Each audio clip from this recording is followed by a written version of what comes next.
Assalamualaikum warahmatullahi wabarakatuh. Waalaikumsalam Waalaikumsalam warahmatullahi Waalaikumsalam wabarakatuh. warahmatullahi wabarakatuh. Waalaikumsalam warahmatullahi wabarakatuh. Di sini saya akan membuka webinar pada malam hari dengan berjudul Urutan Penggunaan Tabung Vakutener oleh Ibu Damar Rini Widiantari, AMD AK SST.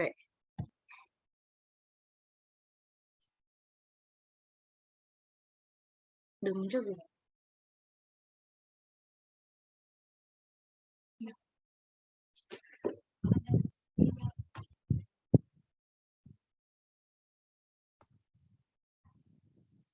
Di sini saya akan sedikit membacakan CV beliau.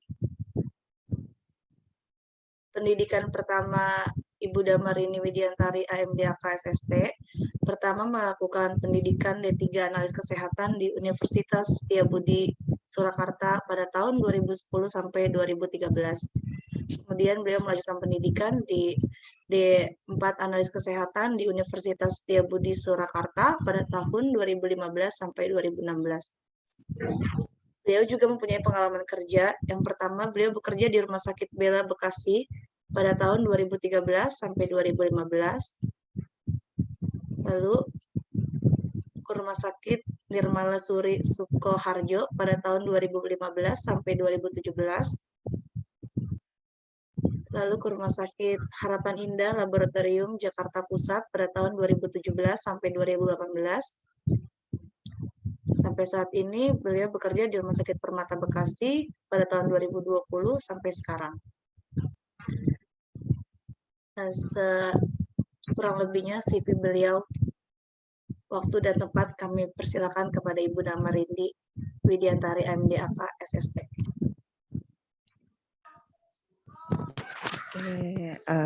Baik semuanya. Assalamualaikum warahmatullahi wabarakatuh. Waalaikumsalam warahmatullahi wabarakatuh. Waalaikumsalam warahmatullahi wabarakatuh. Jelas ya, suaranya jelas. Jelas. Oke. Bisa saya mulai ya untuk slide-nya.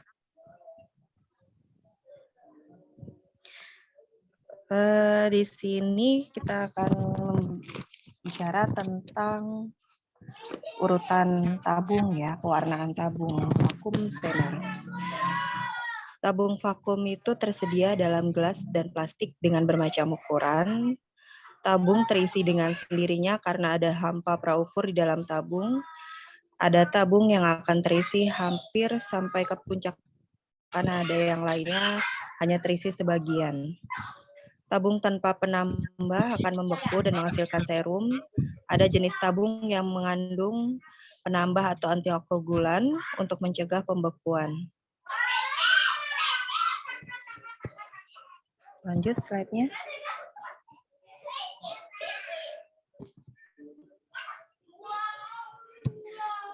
Untuk antikoagulan ini gunanya itu untuk mencegah pembekuan. Setelah dilakukan atau dikeluar dari pembuluh, aktivasi pembekuan pun dimulai. Meskipun darah yang masuk ke tabung hampa sudah bersentuhan dengan antikoagulan adalah perlu untuk segera dan secara lembut membalik bolak-balikan tabung ya untuk mencampur dan mencegah pembekuan. Next.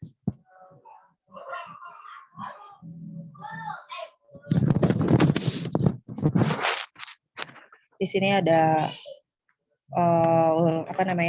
sampel atau tabung untuk pada media biakan ya, kultur biasanya ini. Ada yang warna kuning, hijau, biru, dan ungu. Kalau untuk yang berwarna kuning, itu untuk kultur darah ya, untuk anak ataupun bayi.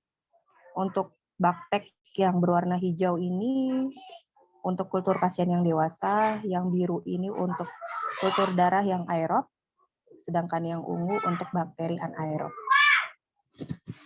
Lanjut.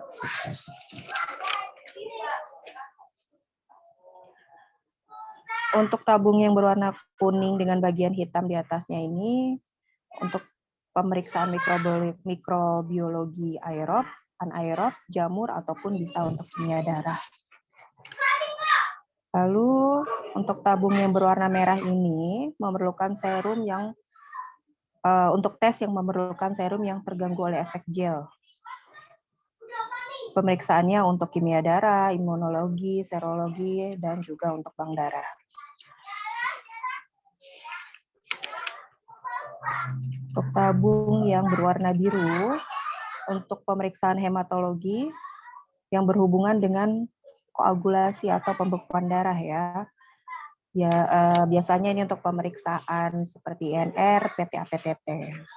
Lanjut. Untuk tabung yang tutup kuning ini sama seperti yang sebelumnya yang tadi, cuman ini lebih untuk ke kimia darah, imunologi, dan serologi. Kalau yang tadi yang kuning yang tutup hitam tadi bisa untuk mikrobiologi yang aerob dan anaerob. Yang hijau, untuk tabung warna hijau, ini bahan antikoagulannya itu heparin, itu digunakan untuk pemeriksaan kimia darah. Lalu kalau yang hijau tua ini kurang umum digunakan untuk pemeriksaan yang memerlukan heparinisasi plasma. Antikoagulannya ini bahan heparin ya. Selanjutnya untuk yang tabung berwarna ungu, nah ini yang sering digunakan ya. Itu yang mengandung bahan EDTA untuk pemeriksaan darah lekap ataupun bank darah.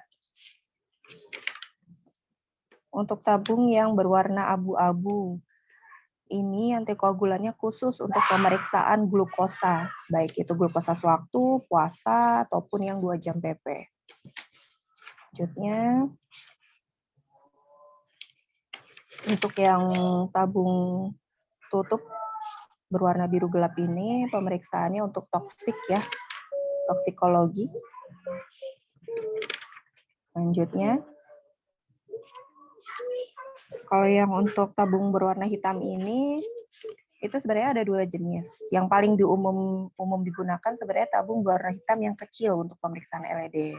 Yang hitam ini juga ada, ini juga untuk pemeriksaan LED. Selanjutnya, tabung berwarna putih ini, pemeriksaannya untuk PCR ataupun pemeriksaan biologi molekuler yang dikhususkan untuk pemeriksaan HBV-DNA atau yang lainnya ya. Selanjutnya, yang berwarna pink ini untuk pemeriksaan imunohematologi. Biasanya digunakan untuk pemeriksaan yang ELISA, seperti itu. Selanjutnya, nah ini yang urutan tabung ya.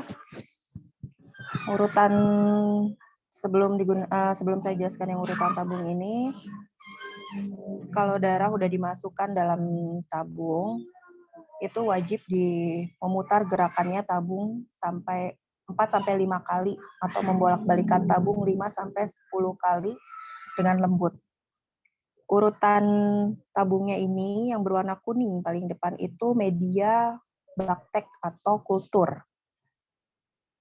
Setelah itu berwarna biru itu yang antikoagulan, yang berwarna merah ini untuk pemeriksaan kimia darah, yang kuning juga untuk pemeriksaan mikrobiologi. Lalu selanjutnya yang tadi seperti hijau muda, hijau tua, dan pink, ini semuanya pemeriksaan untuk imunoserologi. Lanjut. Ini panjang banget.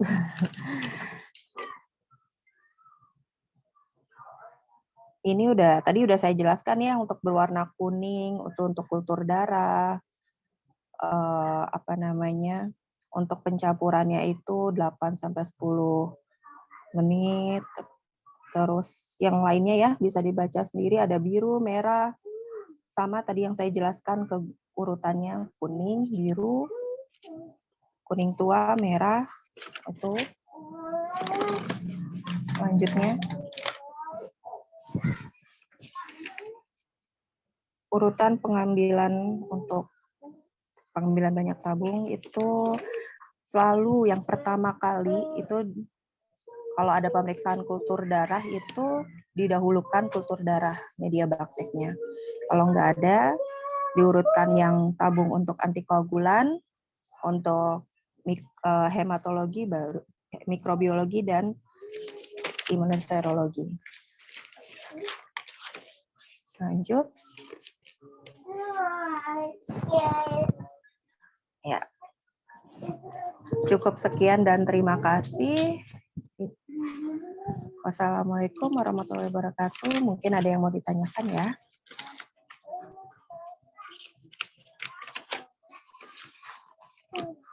Terima kasih pemaparannya Ibu Damarini Widiantari.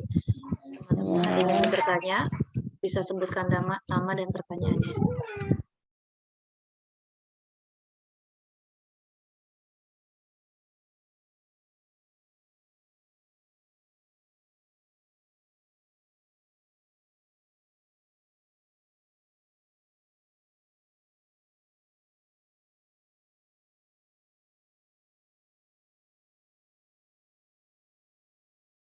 Mungkin saya sendiri Mbak yang mau nanya.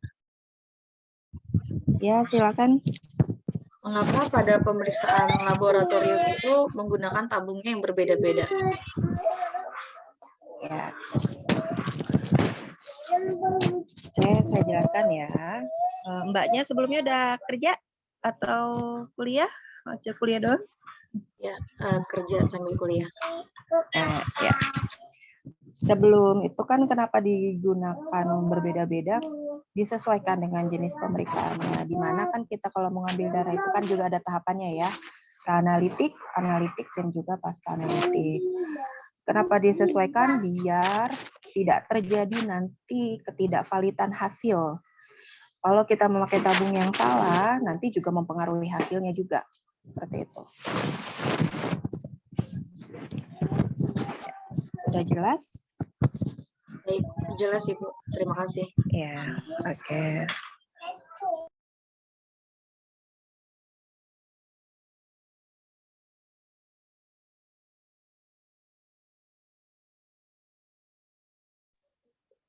Ibu izin bertanya. Ya, silakan. Bagaimana jika memasukkan urutan tabungnya itu salah? Apa ada solusinya? Apa gimana, Bu? Ya, yang pertama sebelum kita untuk sampel itu dimasukkan ke tabung yang mana kan kita kembali lagi ya untuk ke peranalitik itu identifikasi pasien dan juga dicocokkan dengan jenis pemeriksaannya.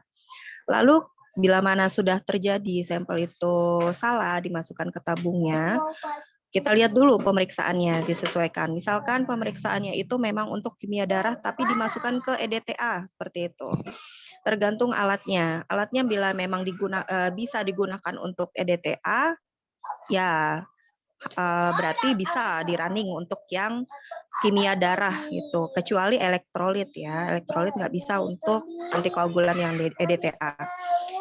Kalau alat itu bisa running untuk ke EDTA, bisa mungkin untuk yang hanya beberapa pemeriksaan kimia darahnya. Kalau memang ada pemeriksaan yang khusus tapi tabungnya salah, ya berarti memang harus diambil lagi gitu. Karena nanti juga akan mempengaruhi terhadap hasil dan juga error pada alat gitu. Ya, itu aja. Ada yang kurang atau cukup jelas? Cukup jelas, Bu. Terima kasih. Ya, Ada sama-sama. pertanyaan Bu dari Kak Dias. Kalau tabung ungu isi DTA-nya berapa mili? Kalau ungu untuk EDTA itu 3 mili ya, kalau umumnya. Kecuali untuk yang seperti koagulasi, untuk pemeriksaan koagulasi seperti yang nitrat ya. Itu ada yang 2,5, ada yang 3 mili. Tuh. Ada lagi? Mohon izin Ibu, saya izin bertanya atas nama Aditya. Ya, silakan. Untuk pemeriksaan LED, tadi kan ada tabung khusus Bu. Sedangkan ada beberapa di rumah sakit, termasuk rumah sakit saya itu kalau pemeriksaan LED itu pakai tabung EDTA. Itu ada pengaruh dari hasilnya atau bagaimana? Apakah masih bisa digunakan atau bagaimana, Ibu? Iya, kalau untuk yang memang pada umumnya baik kebanyakan ya rumah sakit pakainya yang EDTA gitu. Kalau untuk yang EDTA itu kan masa untuk pemisahan antara plasmanya mungkin sedikit lama ya dibandingkan dengan yang antikoagulan khusus untuk LED ya. Jadi emang tabung itu emang dikhususkan untuk LED di mana antikoagulannya berbeda. Jadi saat pemisahan antara plasma dengan darah itu lebih cepat dibandingkan dengan EDTA gitu. Ya. Kurang jelas atau ya? Sama-sama. Ya.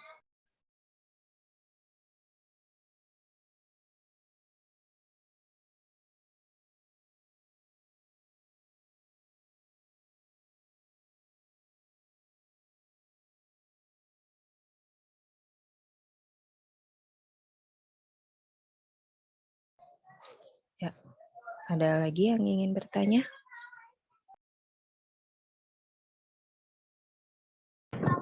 Mungkin atau ada yang mau menambahkan?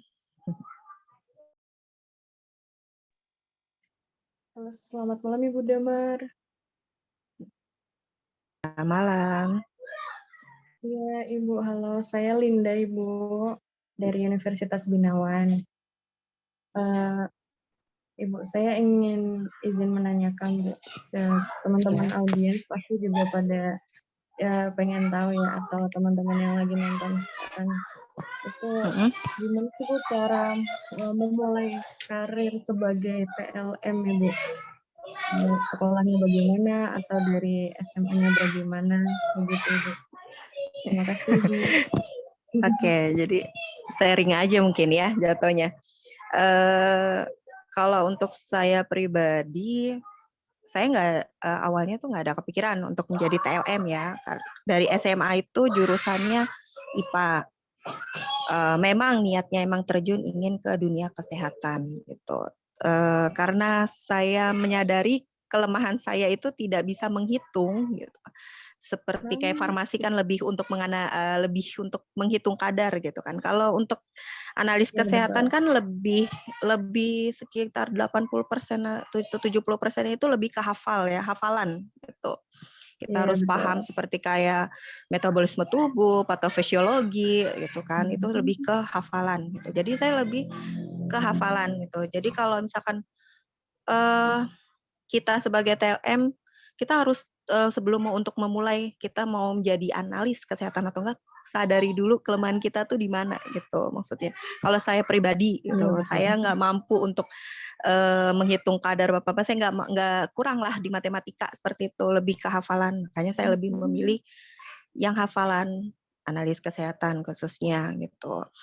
Terus kalau misalkan di dunia kerja nantinya itu kan juga hafalan itu pasti akan selalu nempel di kita.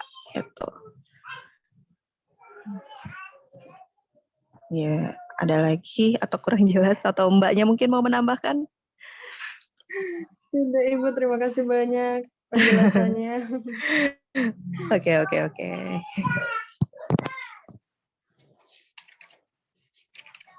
Selamat malam Bu Damar, izin bertanya. Ya, selamat malam. Saya mau tanya Bu, apakah ada pengaruh jika menggunakan tabung yang expired ataukah mempengaruhi hasilnya atau enggak? Ya, oke. Saya jawab ya. Kalau umumnya yang pertama, pasti setiap lab ya, untuk meningkatkan mutu itu kita harus memilih ya, maksudnya harus bisa untuk bisa melihat mana nih reagen ataupun barang-barang yang mungkin expired. Jadi kita harus koreksi gitu kan. Itu gunanya untuk peningkatan mutu yang pertama. Yang kedua, bila misalkan tabung expired itu juga nantinya satu mempengaruhi hasil. Kedua, di mana kalau misalkan darah masuk kepada pada tabung gitu yang sudah expired, nanti antikoagulannya terhadap darah itu nanti darahnya itu menjadi gumpalan bahan. Jadi dia tidak akan bisa memisah sempurna antara serum atau dengan darah ataupun plasma dengan darah. Yang nantinya akan kesedot sama alat itu, jadinya alat itu akan rusak. Kitanya yang dimarahin oleh teknisi, seperti itu. Kalau misalkan nanti kebaca oleh alat, yang dibaca gumpalan kan nanti jadinya alat itu error. Tuh. Udah jelas? Baik, sudah jelas, Bu. Terima kasih. Ya, oke, sama-sama.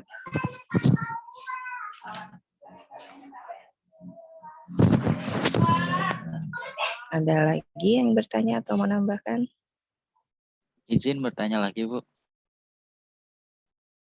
Ya, silakan. Kandungan dari tabung merah itu ada cairannya atau bagaimana, Bu? Kalau yang merah itu bahan aktifnya nggak ada ya. Jadi beda dengan tabung SST yang kuning yang ada gelnya itu untuk pemisahan pada bakteri yang memerlukan oksigen ataupun yang tidak memerlukan oksigen. Jadi yang pemeriksaan khusus biasanya kalau untuk tabung kuning, tapi juga bisa untuk pemeriksaan kimia darah. Kalau yang merah itu tuh tidak ada antikoagulannya. Jadi tidak ada antikoagulan, tidak ada gel ataupun bahan aktif lainnya. Jadi murni emang darah dibekukan supaya memisahkan antara serum dengan darah. Gitu. Baik, Bu. Terima kasih, Bu. Iya, sama-sama.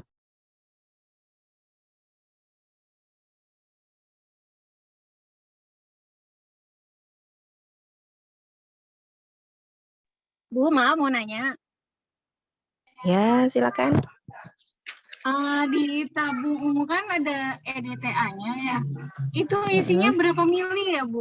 EDTA-nya, yang ditanya EDTA-nya berapa isi di dalam tabung EDTA itu? Oh, EDTA-nya ya. Iya. Biasanya itu untuk perbandingan itu sebentar saya lihat dulu ya.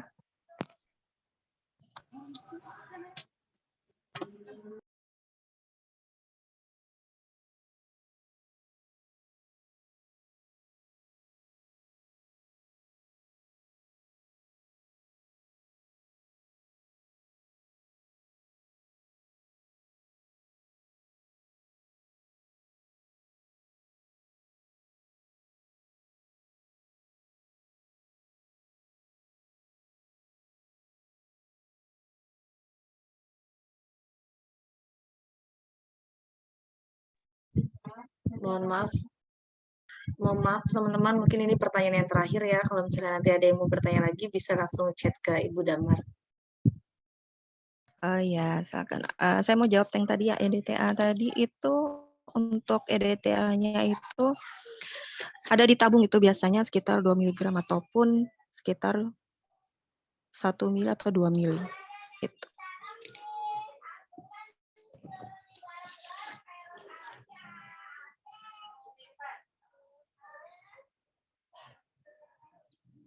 Ada lagi yang mau bertanya? Berarti perbandingannya berapa ya, Bu? Yang EDTA itu perbandingannya biasanya 1:3 ya, sama dengan kayak LED. Atau mungkin saya salah ya? Ada yang tahu mungkin?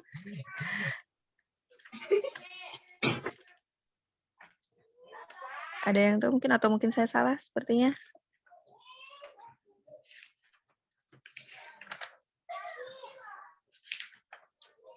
Kalau yang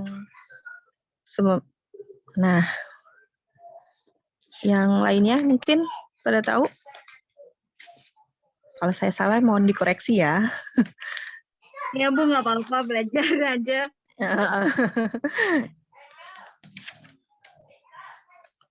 Mungkin cukup ya, Bu. Oke. Makasih, Bu. Ya, sama-sama. Terima kasih banyak Ibu Damarini atas pemaparan materi dan waktunya. Semoga webinar pada malam hari ini bermanfaat bagi kita semua. Dan semoga kita selalu sehat-sehat ya. Ya, amin ya rabbal alamin. Waalaikumsalam warahmatullahi wabarakatuh. Ya. Waalaikumsalam warahmatullahi wabarakatuh. Oke. Saya udah boleh izin live ya? Boleh Ibu, terima kasih Ibu. Terima kasih, Ya, Bu. iya sama-sama. Permisi ya. Assalamualaikum. Salam. Waalaikumsalam.